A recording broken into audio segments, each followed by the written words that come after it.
Saya nak sentuh satu lagi nama paling panas pada musim perpindahan kali ini.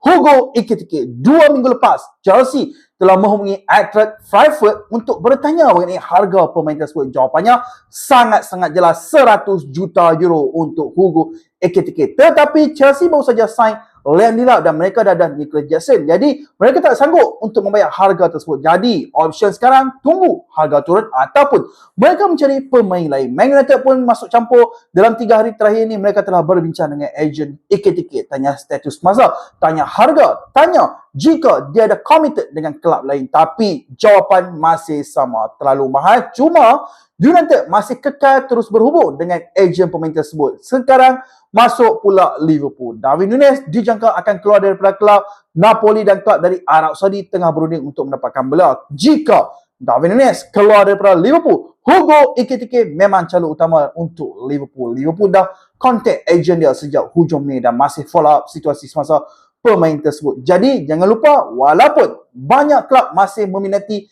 Ekitike, Liverpool masih mermahati, bersedia bertindak untuk mendapatkan pemain tersebut jika mereka berpeluang mendapatkan Hugo Ekitike.